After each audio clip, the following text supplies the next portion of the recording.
দর্শক, হাসনাত আব্দুল্লাহ সমন্বয়ক, তিনি কিন্তু শিক্ষার্থীদেরকে হলে ফেরানোর জন্য সর্বাত্মক চেষ্টা করছেন।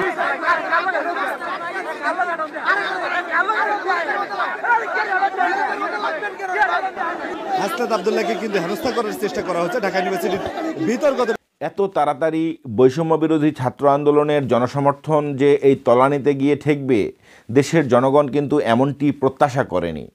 এই যে দিনের পর দিন যতই দিন যাচ্ছে, এই যে বৈষম্য বিরোধী ছাত্র আন্দোলন, যাদের নেতৃত্বে শেখ হাসিনার মতো দীর্ঘদিন 15 বছরের একটি স্বৈরাচারী শাসন ভোটাধিকার হরণ করে যে শাসন ব্যবস্থায় বসেছিল, রাষ্ট্র ক্ষমতায় বসেছিল, তাদেরকে বিতাড়িত করে দেশ থেকে পালাতে বাধ্য করার মতো যাদের নেতৃত্বে এই ধরনের আন্দোলন হয়ে গেল, এই অল্প কিছুদিনের মধ্যে, এখনও 6 মাস পূর্ণ হয়নি এই সরকারের, অন্তর্বর্তীকালীন সরকারের, সে যাদের নেতৃত্বে এই ধরনের অভ্যুত্থান হয়ে গেল, তাদের জনসমর্থন বা তাদের যে জনপ্রিয়তা আস্তে আস্তে কমে তলানিতে ঠেকেছে।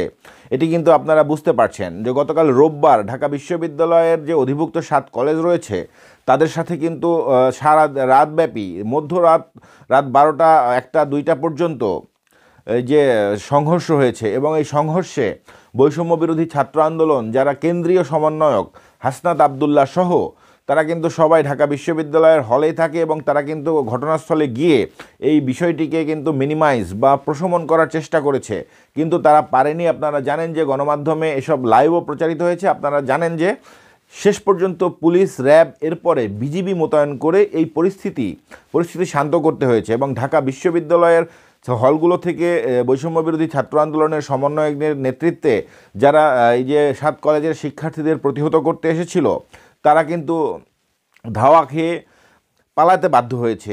এমন পরিস্থিতিতে যাদের নেতৃত্বে শেখ হাসিনার মতো এই ধরনের 15 বছরের একটি অবৈধ সরকারকে তারা কিন্তু বিতাড়িত করতে পেরেছে, তারা কিন্তু এই 7 কলেজের ছাত্রদেরকেই বিতাড়িত করতে পারছে না।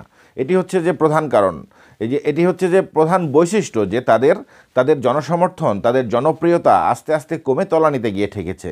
প্রিয় দর্শক বন্ধু, আসসালামু আলাইকুম। এই বিষয়টি কেন ঘটেছে সেই বিষয়টি আজকের ভিডিওতে বলবো। আজকের ভিডিওটি দেখলে বুঝতে পারবেন যে প্রধান কারণ কেন এই ধরনের তুমুল একটি ছাত্র প্ল্যাটফর্ম, যারা নির্দলীয় ব্যানার নিয়ে দল, মত, ধর্ম, বর্ণ নির্বিশেষে যাদের ছায়াতলে এসে দাঁড়িয়েছিল, এবং সরকার সেই দীর্ঘ 15 বছরের শাসনের বিরুদ্ধে ঐক্যবদ্ধ হয়ে রাজপথে তুমুল আন্দোলন গড়ে তুলে খুব অল্প কিছুদিনের মধ্যে এই ফ্যাসিজমকে দেশ থেকে বিতাড়িত করলো, তাদের এই অবস্থা কেন হলো?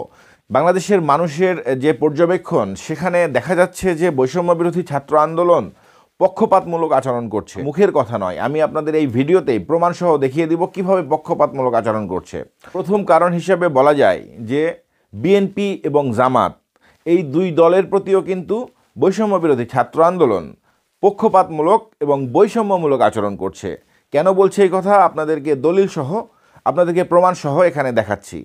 যে বেশ কিছুদিন ধরে আলোচনায় যে বৈষম্য বিরোধী ছাত্র আন্দোলন রাজনৈতিক দল গঠন করবে, এবং রাজনৈতিক দল গঠন করে সামনের যে নির্বাচন, সেই নির্বাচনে 300 আসনে প্রার্থী দেবে। আচ্ছা, বেশ ভালো কথা। এই আলোচনার মধ্যে যখন বিভিন্ন রাজনৈতিক দল তাদের মতামত দিচ্ছিল, প্রধানত বাংলাদেশের সর্বাধিক জনপ্রিয় দল বা সবচেয়ে বড় দল বলা চলে দল বিএনপি, বাংলাদেশ জাতীয়তাবাদী দল বিএনপি, এবং এই বৈষম্য বিরোধী ছাত্র আন্দোলনের যে শেখ হাসিনার বিতরণের বা শেখ হাসিনার যে তাকে যে পালাতে বাধ্য করলো যে আন্দোলন, সেখানে সবচেয়ে বড় শক্তি হিসেবে এই বিএনপি কাজ করেছে। বিএনপি মহাসচিব যখন বলল যে বর্তমান অন্তর্বর্তীকালীন সরকারের মধ্যে যেহেতু ছাত্র প্রতিনিধি বা বৈষম্য বিরোধী ছাত্র আন্দোলনের লোকজন রয়েছে, এখানে উপদেষ্টা পদে রয়েছে, এই ধরনের সরকারের মধ্যে থেকে নতুন রাজনৈতিক দল গঠন করে নির্বাচনে অংশগ্রহণ করাটা যুক্তিযুক্ত হবে না। এখানে নিরপেক্ষ সরকারের অধীনে নির্বাচন হলো না, যেটি বিএনপির দীর্ঘদিনের আন্দোলন। তো এই বিষয়ে কিন্তু বিবিসির সাক্ষাৎকারে মির্জা ফখরুল ইসলাম আলমগীর তাদের ভেটো দিয়েছিলেন, এবং এরপরেই এই বৈষম্য বিরোধী ছাত্র আন্দোলনের পক্ষ থেকে যে উপদেষ্টা হয়েছেন নাহিদ ইসলাম, সে কিন্তু কড়া সমালোচনা করলেন এবং রাজপথে বিএনপিকে চ্যালেঞ্জ করলেন।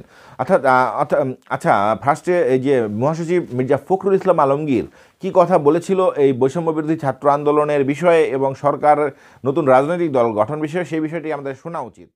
ছাত্র আন্দোলনের নেতারা একটা রাজনৈতিক দল গঠন করে, আপনি নিজেও বলছিলেন তারা একটা রাজনৈতিক দল গঠন করার প্রক্রিয়ার মধ্যে আছেন, তারা বলেওছে।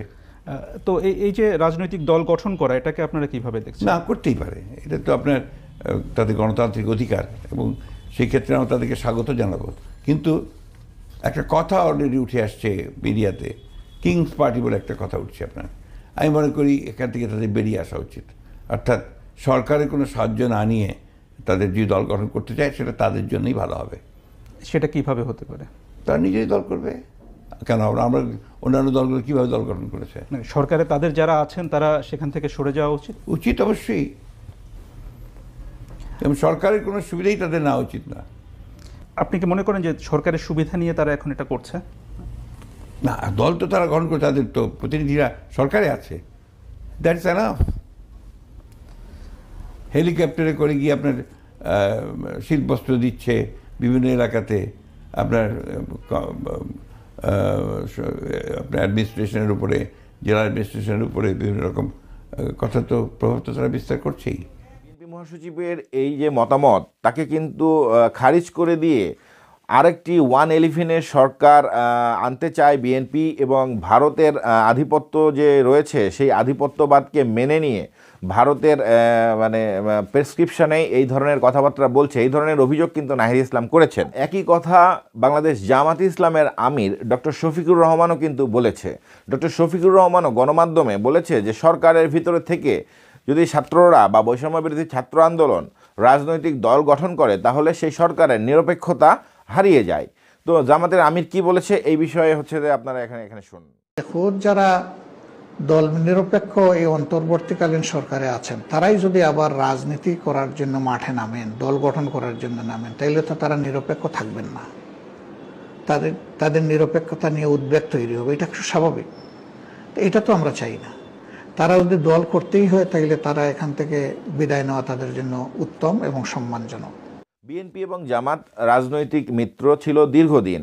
এই যে গত 5 জানুয়ারি 2024 সালের নির্বাচনের আগে, অর্থাৎ 23 সালের 28 অক্টোবরের যে বিএনপির সমাবেশ হয়েছিল তার আগেই এই তাদের যে মিত্রতা বা জোট ভেঙে যায় এবং তারা যুগপৎভাবে আন্দোলন করছিল, কিন্তু জোট ছিল না। কিন্তু জামাতের এই যে একই ধরনের বক্তব্য যেটা বিএনপি মহাসচিব মির্জা ফখরুল ইসলাম আলমগীরও দিয়েছে, সেই বিষয়ে কিন্তু বৈষম্য বিরোধী ছাত্র আন্দোলনের পক্ষ থেকে কোনো ধরনের প্রতিবাদ করা হয় নাই, কোনো ধরনের এই বক্তব্য খারিজ করে গণমাধ্যমে বা কোথাও কোনো ধরনের টু শব্দটি করেন নাই। তো এই জন্যই বলছিলাম যে বৈষম্য বিরোধী ছাত্র আন্দোলন যে নাম নিয়ে তারা বাংলাদেশের এই ধরনের তুমুল জনপ্রিয়তা অর্জন করলো, তো রাজনৈতিক দলগুলোর ক্ষেত্রে এই বৈষম্যমূলক আচরণ করেই তারা তাদের জনপ্রিয়তা হারিয়েছে। এবং এই যে তাদের যে একটি ট্যাগলাইন ছিল, এই রাজুতে আয়, অমুকটা দেশের বিরুদ্ধে ষড়যন্ত্র করছে, তাদেরকে প্রতিহত করব, এই ধরনের ডাকেও কিন্তু এখন কেউ সাড়া দিচ্ছে না। তো সেই জন্যই বলছি যে আমি এই প্রমাণ সহ কিন্তু আপনাদের কাছে তুলে ধরলাম যে বৈষম্য বিরোধী ছাত্র আন্দোলন তুমুল জনপ্রিয় একটি প্ল্যাটফর্ম এই অল্প কিছুদিনের মধ্যেই তাদের জনপ্রিয়তা হারিয়ে ফেলেছে। এবং তাদের এই বৈষম্য বিরোধী ছাত্র আন্দোলন নাম নিয়ে বৈষম্যমূলক আচরণের কারণে এটি হয়েছে। আপনারা কি মনে করেন? আমার মতামতের সাথে দ্বিমত পোষণ করতে পারেন। অন্য কোনো ধরনের কারণ থাকলে সেটিও জানাতে পারেন, কমেন্টে জানাতে পারেন। আমার ভিডিও কেমন লাগলো সেটি অবশ্যই বলবেন, তাহলে ভিডিও বানাতে উৎসাহ পাবো। ভালো থাকবেন, সুস্থ থাকবেন, সুন্দর বাংলাদেশ বিনির্মাণের সারথি হবেন সেই আশাই শেষ করছি আজকের ভিডিও। ধন্যবাদ।